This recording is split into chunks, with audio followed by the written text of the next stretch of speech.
All right, Jaden, as a secondary, how do you think you guys have performed through 2 games? I mean, it's a lot of confidence, a whole lot of confidence and preparation. I feel like as a secondary, we've been coming together way more than in the past. I mean, just meeting all the time and just preparing. I feel like we've grown closer. We're going out to eat more and stuff like that. So we can improve on some things such as tackling. We can improve on tackling. There's always room to improve, but I feel like we've done a pretty good job in our preparation and swarming to the ball. Your guy's been through a lot in your time at Norman. How do you feel like you've evolved and grown as a player ever since BV and this new staff arrived back in December? Man, I just had to look myself in the mirror and just know confidence. I mean, Coach Venables really changed it all for me, you know, just having somebody that really believed in me, you know, with Coach Venables. He recruited me out of high school at Clemson, so knowing guys like that and having someone that believed in me and really poured into me is just a big difference. You know, it's just the coaching styles and different things. It just all came together for me at one time, and I'm still improving. I'm not perfect, but I just feel like it's a whole different feel. I'm having fun playing football. I haven't had fun in a long time. So. What do you remember about Brent Venables, the recruiter, the first time around? I mean, crazy. He's the same energy. He's always going to be the same, regardless of where he's at, what colors he has on. I mean, he's from Florida. He's from Kendall, I believe. So coming down there, that's his home, so everybody knows him.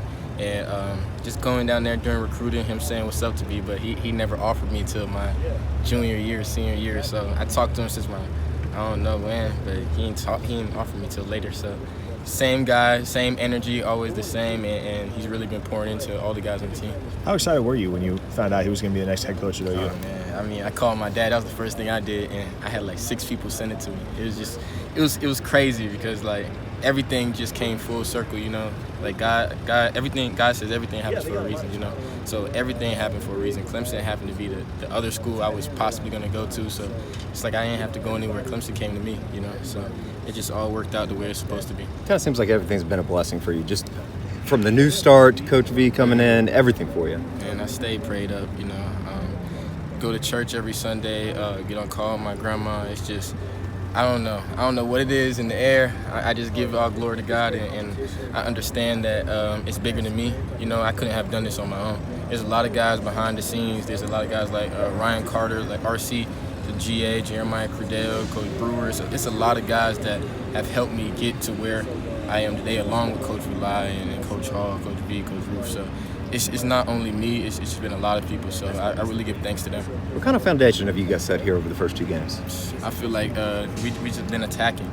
I mean, I think they said that we were like #1 in TFLs or something like that. But we just know that we have to keep on improving it every day. Like every day, that's the mentality. And we're going to come back tomorrow in full pads, and it's going to be the same routine, same everything. And we're just going to attack it like it's Game 7, because we're going to get everybody's Game 7. So that's how we have to attack it. Most important, particularly this week, to have that type of mindset, just with all the outside noise that's happening up in Lincoln right now. Mm-hmm. I mean, as much as it's on the media and stuff, I don't think we really feel any of that outside noise inside this building. You know, we've always kept the main thing, and that's one thing that I really loved about this team. Like, regardless of what was going on the outside world could have been blowing up about anything.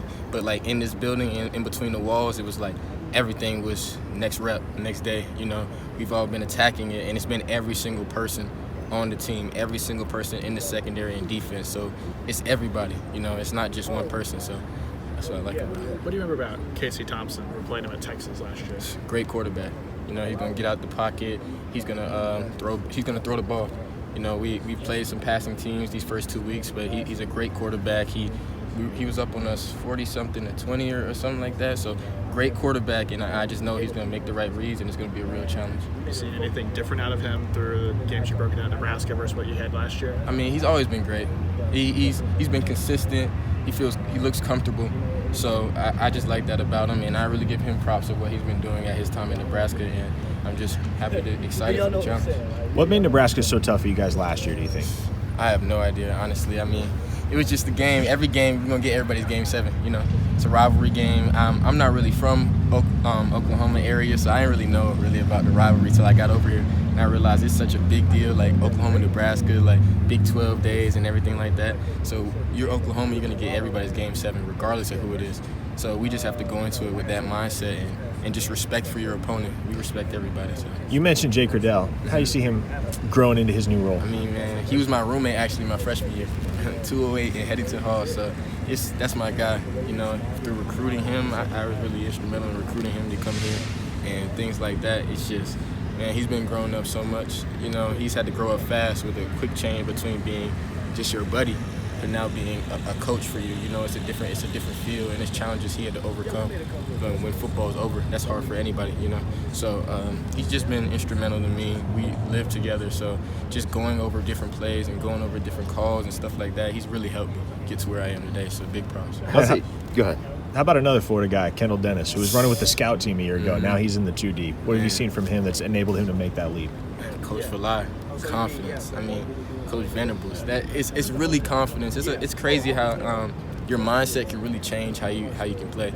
You know, you can have all the ability, all the talent in the world, but if your mentality isn't there, your mindset, your confidence, if you're not mentally there or you're not happy in the little situation that you're in, you're not going to play up to your potential. You feel me? And I feel like Kendall was one of those guys that was underperforming at the time, but now he's starting to realize his potential just because of the preparation on his part. He's putting in more work. He's coming in after. He's staying late, like all the corners staying late, all the corners meeting in the mornings, you know. He's putting in way more effort, and then it's way more effort being put into him. So I feel like those together, it's just, he's going to be unstoppable. I mean, Jaden, you were right there with Billy, right, on the forced fumble in the third quarter. Did you get a hand on that? I mean, I grabbed him. I don't know.